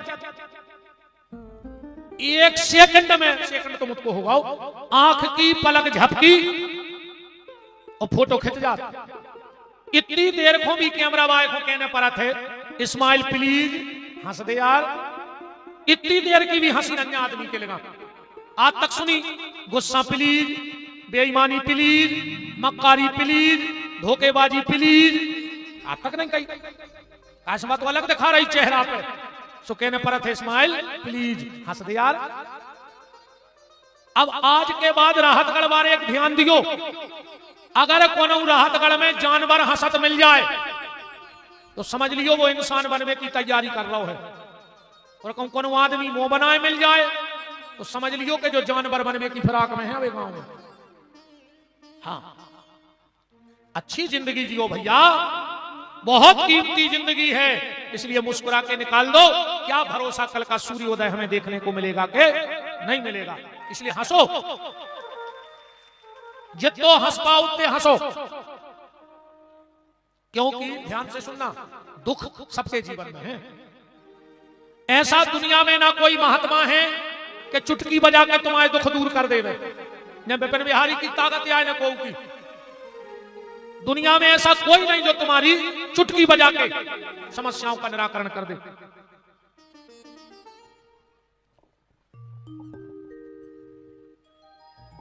हमारे बहुत ही स्नेही और हमारे गौशाला के लिए पूरा परिवार तन मन धन से समर्पित, और गौ गरीब गौरी ब्राह्मणों साधुओं के और धर्म के प्रति जिनकी बड़ी अगाध श्रद्धा है, ऐसे सबके बहुत स्नेही जिला पंचायत अध्यक्ष मंजले भैया श्री हीरा सिंह जी राजपूत और उनके साथ उनकी पूरी टीम उपस्थित है। सबका खूब खूब मान है। बोलो वृंदावन बिहारी लाल की जय। तो जिंदगी में दुख आएगा, ध्यान से सुनना, पर कुछ लोग दुख से निपट लेते हैं और किसी किसी को दुख निपटा देता है। अब फैसला आप करना कि आप दुख से निपटोगे कि आपको दुख निपटाएगा। अगर मुस्कुराते रहोगे तो आप दुख से निपट लोगे, और अगर मुस्कुराना बंद कर दोगे तो दुख आपको निपटा देगा। इसलिए मुस्कुराओ। ये जिंदगी बड़ी कीमती है साहब, बार बार मिलने वाली नहीं है, इसलिए इसको जी लो। तो महाप्रभु जी ने कहा, मेरी नजर में लखपति का मतलब है जिसने 1 लाख भगवान का भजन कर लिया हो। ये संपत्ति तो ऐसी है कि पूरी जिंदगी धन धन धन धन, तो क्या पता कौन ना लिखो जाए कि पूज्य पिताजी को निधन, सुधारे रहो धन, कोई काम को नहीं बचने वो धन। क्या करो धन को, बताओ है किसी काम का धन? तुम 60 साल तक पागलों की तरह पैसा कमाओ, पागलों की तरह दिन रात, पर क्या 60 साल की मेहनत से कमाई संपत्ति से तुम 60 सेकंड की सांसें खरीद सकते हो? पूरी संपत्ति लगा दो 60 साल की मेहनत, तो क्या 60 सेकंड की सांसें तुम खरीद सकते हो? और जब तुम 60 सेकंड नहीं खरीद पाए तो तुमने 60 साल व्यर्थ कमा दी धन के पीछे। क्या करोगे ऐसी संपत्ति का? सच्चा धन तो भगवान है, प्रभु हैं। कल आपने सुना, अब हम कथा को पूरी करत हैं, सुनत जाइयो। अब भगवान का जन्म हुआ, नामकरण हुआ, और उसके बाद ठाकुर जी ने सक्तासुर तृणावर्त को मारा। भगवान 3 साल की आयु में वृंदावन बिहारी बन गए। वृंदावन का मतलब है, ऐसे तो तुम एक ही चीज समझ ले कि घर में 3 चीजें धर ले अपनी, सो वृंदावन बन गए। गले में एक तुलसी को दानों पे ले, ठीक, आंगन में तुलसी की कियारी बना ले, और घर में तुलसीदास की रामायण पढ़ने लगो, सो तुम्हारा घर वृंदावन और अयोध्या दो ही बन जाए। हाँ। गले में तुलसी का दाना, आंगन में तुलसी की कियारी, और घर में तुलसीदास की रामायण, फिर तुम्हारे घर को वृंदावन अयोध्या बनने से कोई नहीं रोक सकता। पर आजकल रामायण नहीं पढ़ी जा रही कि तुलसी ने रामायण लिख दी, घर घर राम बनाने को, भूल गए दोहा चौपाई, गाते फिल्मी गानों को। अब तो रोडों पे होता है, दे दे प्यार मार जाओ, जमानते नहीं होंगे। भगवान को भजन न कर हैं राम। श्री वृंदावन बिहारी लाल की जय। भगवान वृंदावन बिहारी बने, और वृंदावन में जाके भगवान ने सबसे पहले माखन चोरी लीला करी, और उस माखन चोरी लीला में मन रूपी मक्खन को चुराया परमात्मा ने अपने भक्त के। वहां भी भगवान ने अन्यत्र दैत्यों का संहार किया।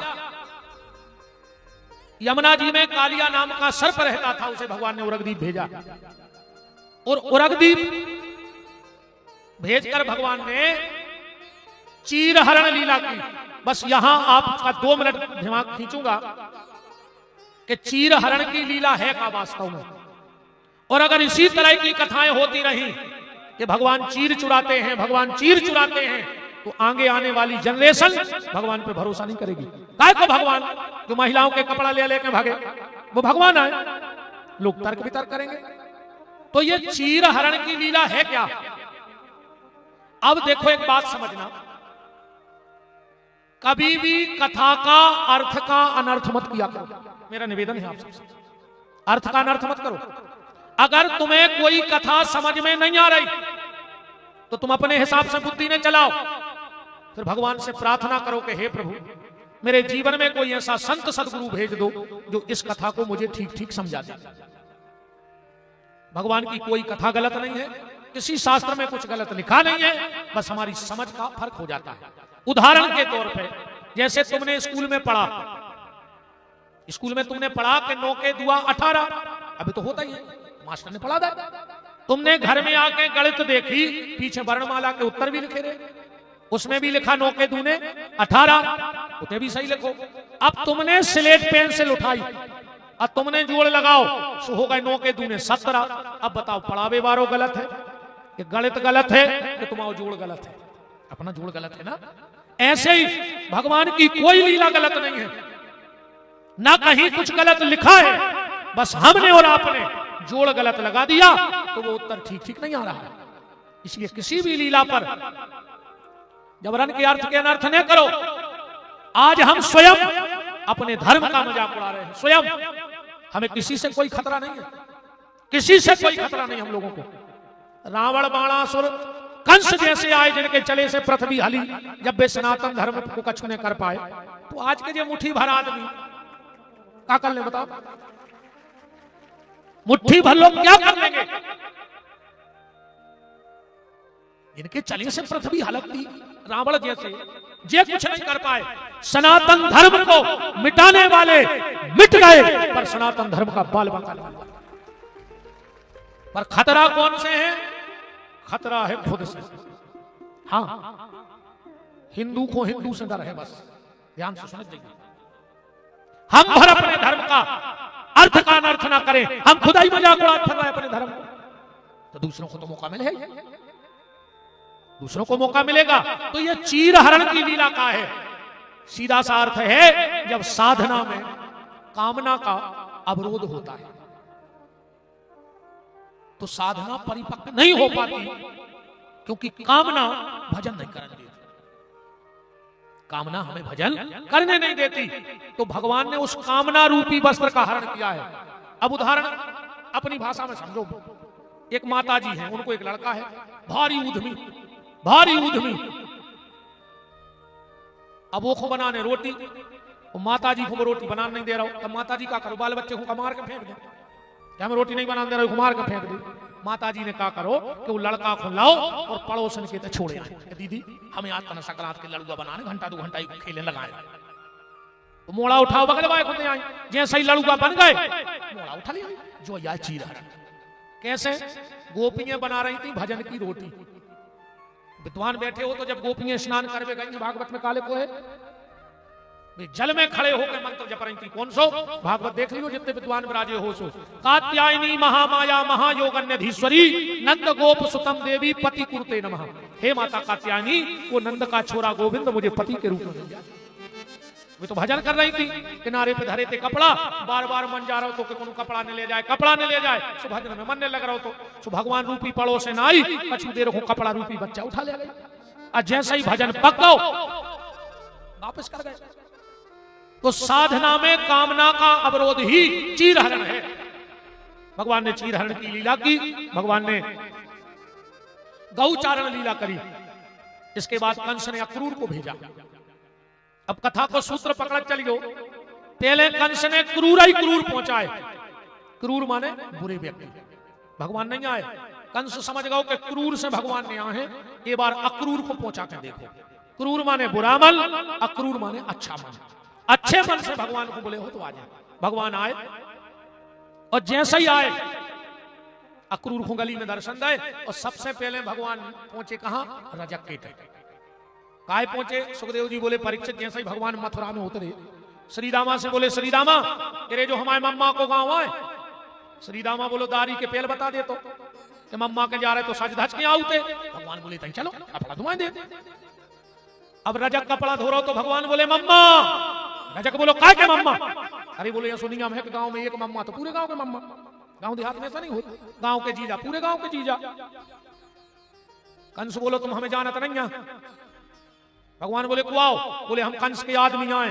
भगवान बोले तो पहले हम आदमी निपटे हैं, अब उनको तो जब निपटे हैं पहले आदमी को निपटे हैं। अच्छा कबऊ कबऊ का होते कब भज्जा हर को पता ही नहीं होए, और उनके आदमी जग बेड़े, और भज्जा हर को पता ही नहीं है कि चल का रहा, और जे को देखो वही कह रहा हम उनके आदमी आए, तुम हमें जानत नहीं भज्जा हर का बिल्कुल कुछ नहीं कह रहे, हमारे आदमी जग बेड़े। भज्जा हर की तक बाल्टी मांज दे को आदमी होते हैं। अच्छा हमने को भी कारण देखो है जो जी आदमी टाइप के रहते जी आए बिच्छू, बिच्छू में तन नक्शो रहे थे जहर, सुबह 24 घंटा यहाँ सो डंक करे फिर थे, वो बता फिर के हमारे जहर है कैसा बित्तो सो तो है।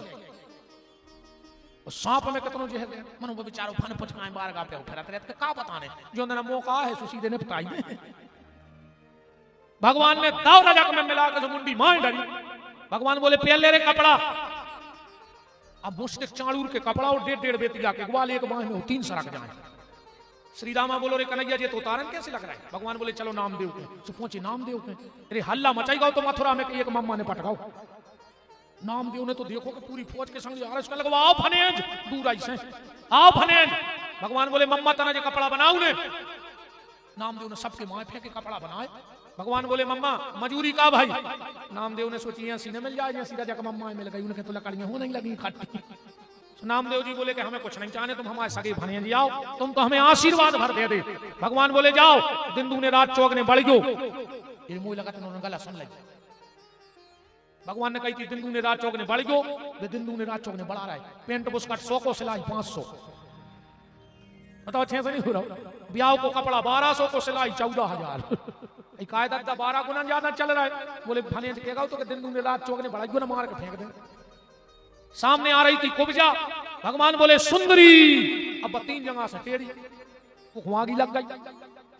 भगवान बोले सुंदरी, कुब्जा बोली तुम हमें जानते नहीं, हम कंस की विशेष दासी हैं। भगवान बोले पर हो बहुत सुंदर, हमारा मजाक उड़ा रहे हो। भगवान बोले नहीं तुम बहुत सुंदर हो। और भगवान गए ओके पांव पे पांव दबा के और जो गाड़ी में हाथ लगाओ पट की आवाज आई, बिल्कुल अप्सराओं जैसी हो गई। पूरे मथुरा में हल्ला मच गया, पूरे मथुरा के ब्यूटी पार्लर बंद। दुकान के गड़बड़ दाएं भगवान के पीछे के तन्ना मोह छीदे, मैं तुम्हारी नानी आ सकी बिल्कुल।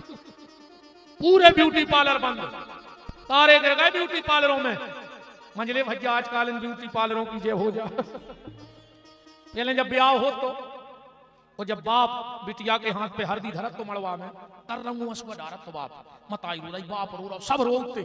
ये ब्यूटी पार्लर ने रो वही बंद कर दिया। हाँ जब बाप हाथ पे हरदी धरत और मोड़ी सोचे के रोदा है वहां ब्याह हो रहा हो, सो जहां उन्हें 2 बेर कही सो पीछे से मम्मी कहता रो ना 3000 का पार्लर वाले को फोटो बिगड़ दे, रोज नहीं दे रहा है वो बताओ क्या होगा वाल, रोज नहीं दे रहा है। पहले जब गांव में मोड़ी की विदा होती और जब मोड़ी कीक भरती तो पूरा गांव बिना बुलाए इकट्ठा हो जाता, तो विदा होने लगी। अब आजकल नहीं रोत। मम्मी ने आरती उतारी, मम्मी तन नकांगे खूब बड़ी पहले पट के रो लाए। मम्मी ने 2 पांव तो धरा ही पाई, जो मोड़ी बोली मम्मी जा रही हूं पहुंच के फोन करूंगी। मैं बैठ गई गाड़ी में, अब तो मारा तरा होते सब सीताराम हो गई यार।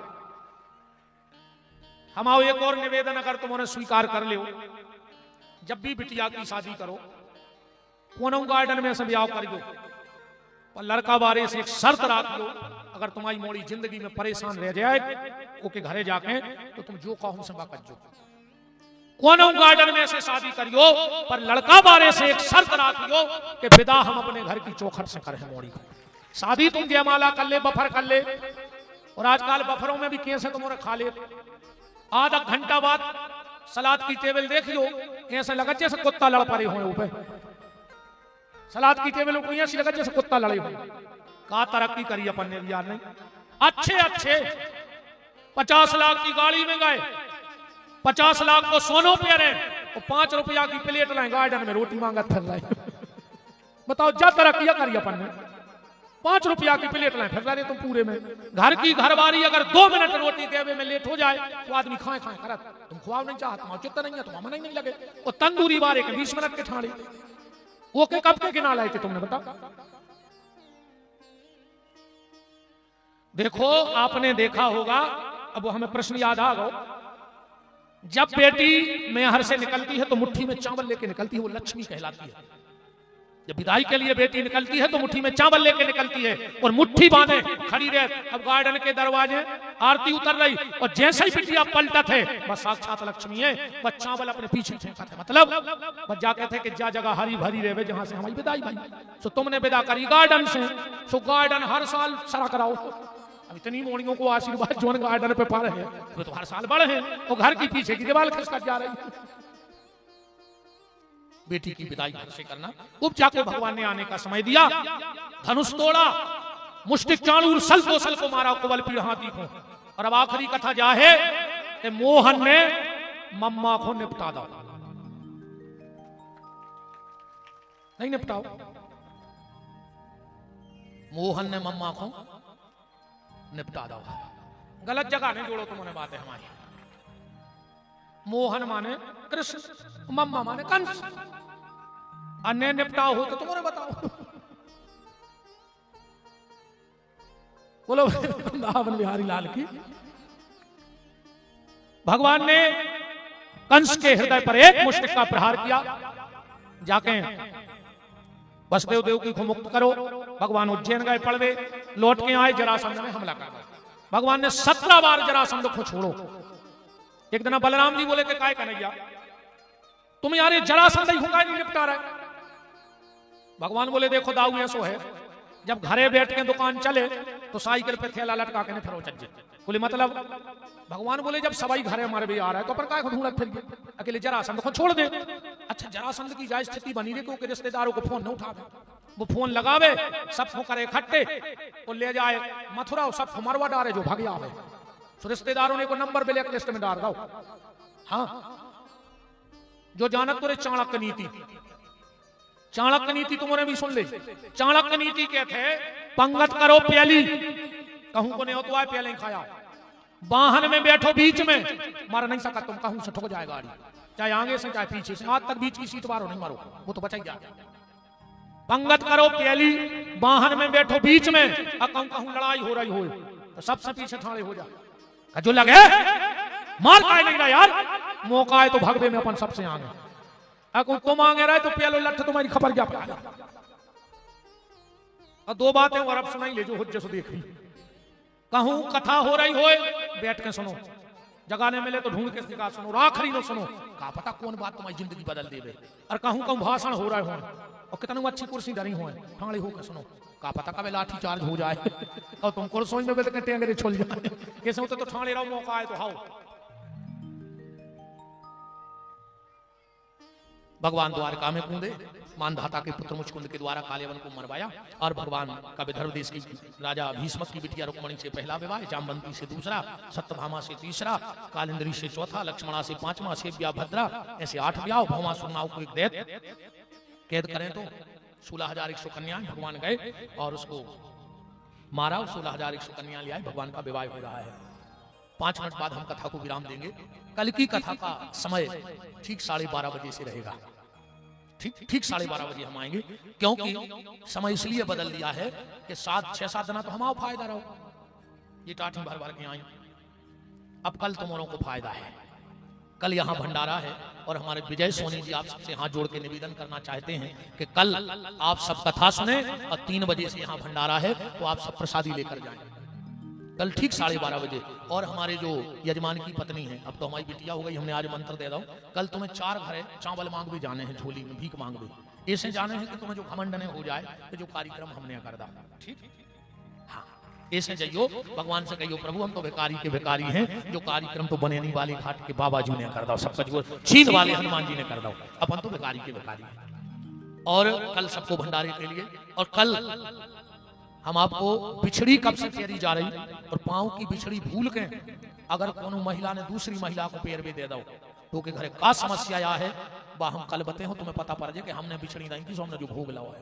पहली बेर जी बिछड़ी कोने पेरी थी, कहां से आई, उस पूरा श्रृंगार दे दो चज्जे पर, ने तो को के पांव के बिछिया पैरो चाहिए और न को अपने पांव के पेरे पेराए बिछिया दो चाहिए। और जे जिन्हें दाए हो हम कल बते हैं कि कागज भाई जिस कहते जो आओ भाई है जाकर वो पहली बेर कोने पेरे थे। भाग जा जे को कंस के घर के हो भाग जा, वो मार भी गाओ और तुम उन्हें लकड़ जा में जाने बैठ जा। जे को कंस के हो सो जाओ, 5-7 मिनट वो नहीं बैठ पा रहे। आज इस पावन पुनीत अवसर पर गौशाला के लिए समर्पित आदरणीय बड़े भैया श्री हीरा सिंह जी मजले भैया, सुर्खी विधानसभा से पूर्व विधायक बहन श्रीमती पारुल केसरी जी, हमारे माननीय मंत्री श्री गोविंद सिंह राजपूत जी की गृह स्वामी भाभी माँ श्री सविता सिंह जी, और जो भी सब भगत बता रहे। और आज हम बिल्कुल भैया क्षमा चाहते हैं राहतगढ़ के साहू समाज से हाथ जोड़ के हमें बड़े प्रेम बस लोगों ने बुलाया था, पर हम वहां नहीं पहुंच पाए।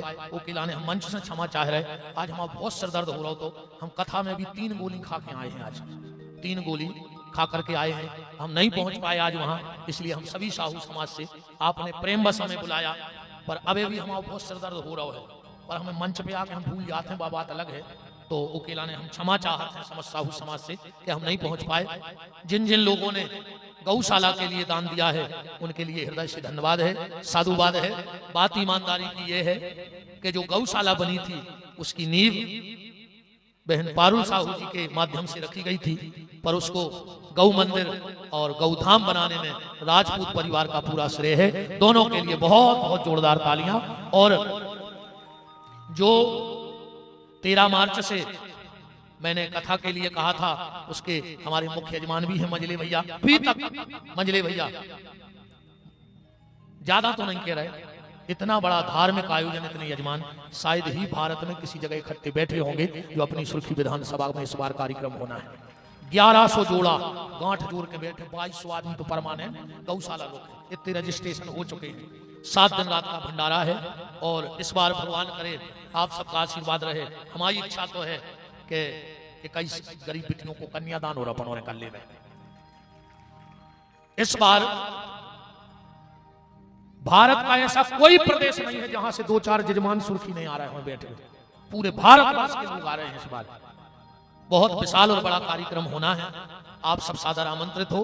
मैं मंत्री जी की तरफ से आप सबको न्योता देता हूं कि लगभग 99% व्यवस्थाएं राजपूत परिवार के द्वारा बीज